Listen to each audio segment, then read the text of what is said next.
দর্শক আমরা এখন মাতমু আমরা কয়সর আলম বাইর লোকে তাই এই বাগানটা করার পরিকল্পনা তার মাথা তাইল কিলা আর এই যে এত বড় বাগানটা তাই সৃষ্টি করলা। আগেও তো আমার বাড়ির সফরির বাগান আছিল, মানে এটা বিদেশ যাওয়ার আগেও এটা সারা বাগান মধ্যে সেরা সফরি আছিল।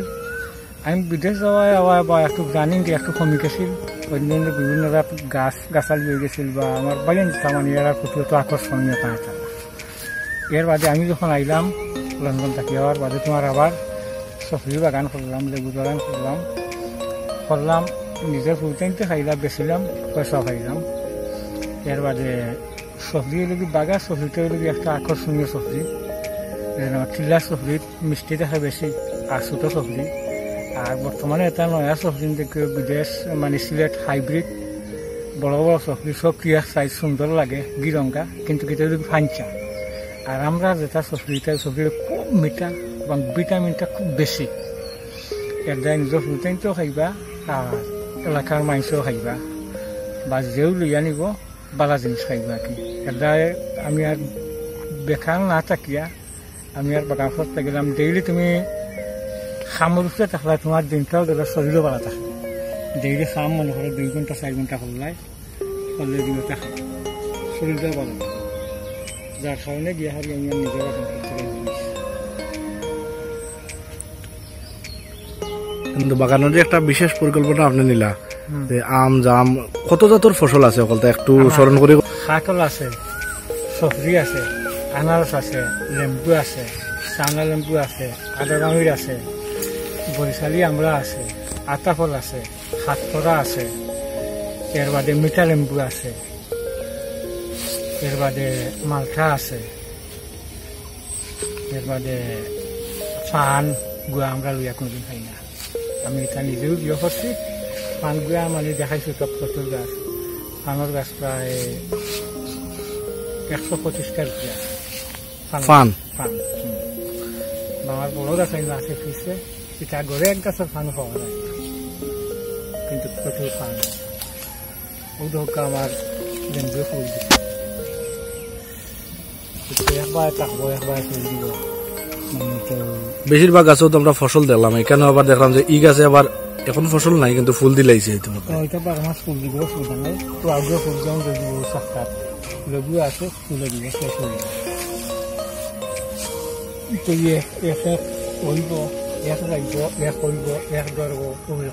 মানে আপনার বাগানে তাইলে সারা বছর ধরে কোনো না কোনো ফসল থাকবো একবারে যে কোনো সময় থাকে। একটা না একটা মানে সিজন, যেমন এখন কাকলিকা আছে, আনারস আছে, এর বাদে কমলা থাকবো, কমলা বাড়ি বসে আছে বা সফলে থাকে। কমলার গাছ আমার 15টা আছে, থাকে আমার কাছে।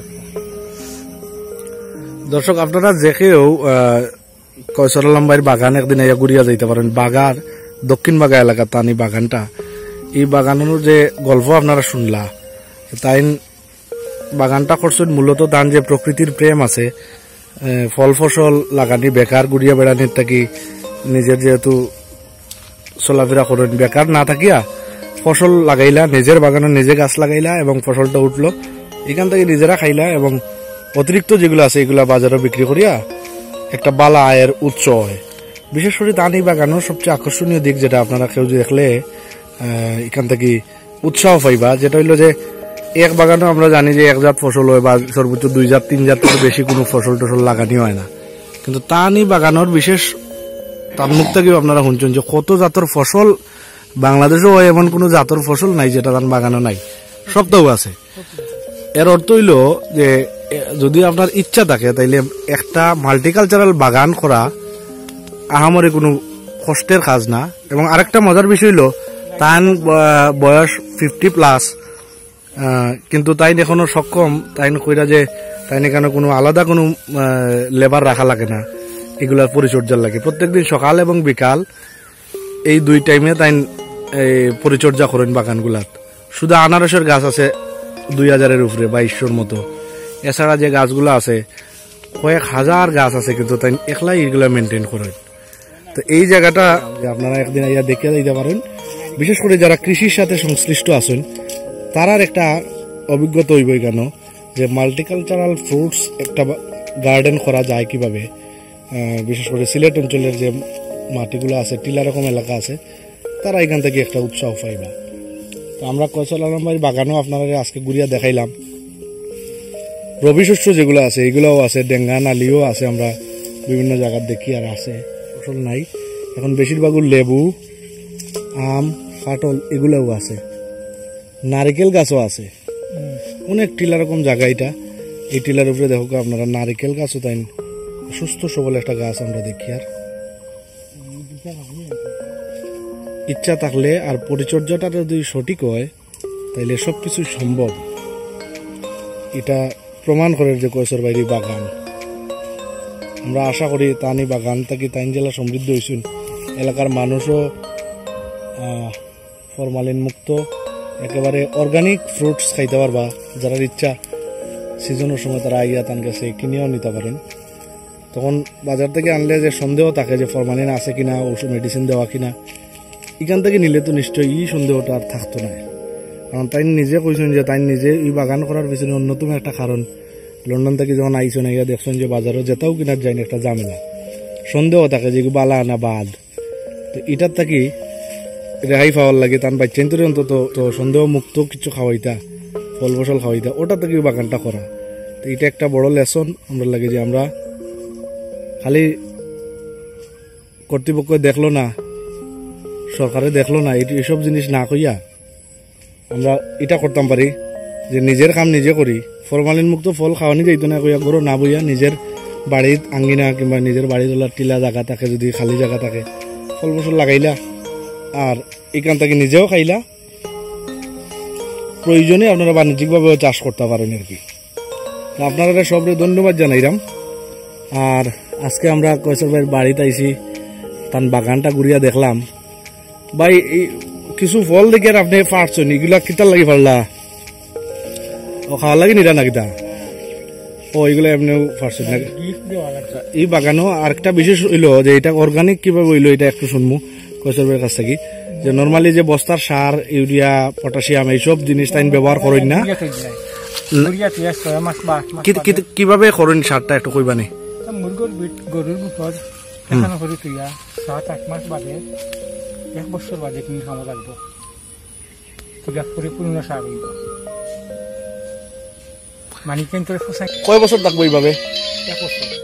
1 বছর সময় এইভাবে এই সারগুলা। এখানে অনেক গহীন একটা গর্ত, এখানে অনেকগুলা জৈব অনেকগুলা ওয়েস্ট আছে, গবাদি পশুর ওয়েস্ট এখানে রাখা হয়েছে। 1 বছর এইভাবে থাকার পরে এটা একটা সার হিসাবে ব্যবহার করা হইব। এই যে ফসলাদি আছে এই বাগানে, এই বাগানের ফল ফসলগুলার সার হিসাবে এখান থেকে এই জৈব সারগুলা ব্যবহার করা হইব। দর্শক, বাগার খাটল সম্পর্কে আগেও কইছি, আমরা বাগান ঘুরিয়া দেখার শেষ পর্যায়ে আর একটা গাছ পাইছি, ও গাছটাও আপনারা দেখাই। কারণ বাগার খাটল যে পরিচিতিটা আছে, দেশব্যাপী মানুষে জানে যে খাটলের নাম হইলেও বাগার খাটলের একটা সুনাম আছে, বিশেষ করে সিলেট অঞ্চল। এই দেখো বাগার খাটল। বাগার খাটল বলতে আলাদা কোনো রং নাই, আলাদা কোনো রূপ নাই, কিন্তু বাগার খাটল আপনি যদি খাইন তাইলে বুঝবা এটা বাগার খাটল। কারণ হইলো এটা বাগা হইল টিলা রকম এলাকা, টিলা রকম এলাকাত যে ফসলগুলো হয়, বিশেষ করে কাঁঠাল টিলার উপরে বালা হয় এবং এই কাঁঠালগুলো খুব সুমিষ্ট হয়। আর কাঁঠালের কোষগুলা অনেক শক্ত সামর্থ্য থাকে, যেটারে আমরা খরচা কাঁঠাল কই আর কি। মূলত ও কারণেও বাগার খাটলটা একটা স্বীকৃতি পাইছে আর কি এই অঞ্চলে। তো কৈশোর ভাইয়ের বাগানেও কিন্তু আপনারা শেষ বেলায় আপনারা আমরা বাগার খাটলও দেখাইলাম। আর সামনে আছে সফরির সিজন, ইনশাল্লাহ আমরা আপনারা লইয়া কৈশোর ভাইয়ের সফরির বাগানটা আমরা ঘুরিয়া দেখব সফরির সিজনও। আপনারা সবাই ভালো থাকবা।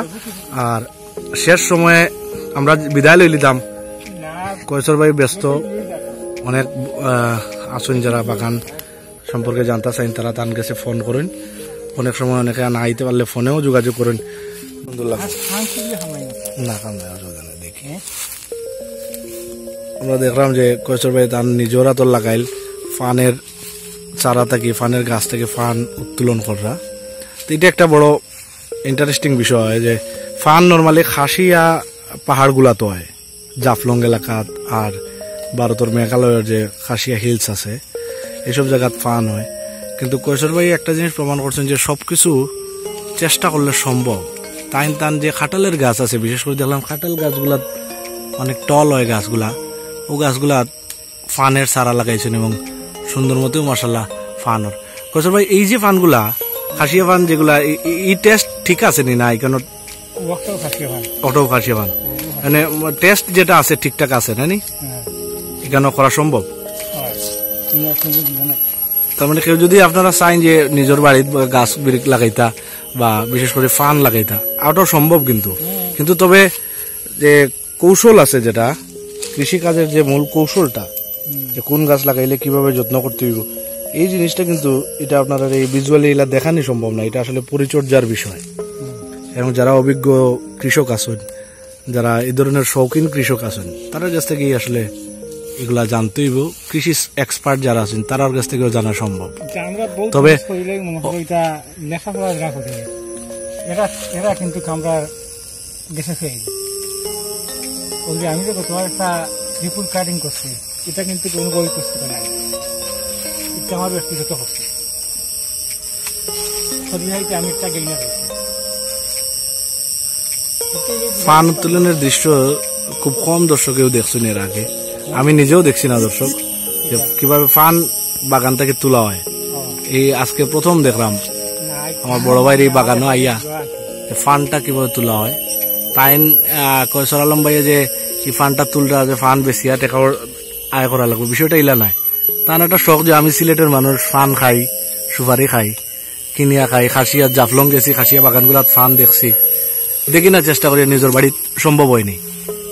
ও জায়গা থেকে মূলত নিজের বাড়ির গাছের তলে লাগাইছেন। এটা আসলে অন্য গাছের তলে একটা চারা রোপণ করা লাগে এবং ও গাছটা পরগাছা গাছের মতো ফান গাছ কিন্তু অন্য গাছের গা বাইয়া উপরের দিকে যায় এবং এখানে ফান ধরে এবং একইভাবে এই যে প্রক্রিয়াটা দেখলা একইভাবে কিন্তু ফান উত্তোলন করা লাগে। কাঁঠালও আছে, ফানও আছে।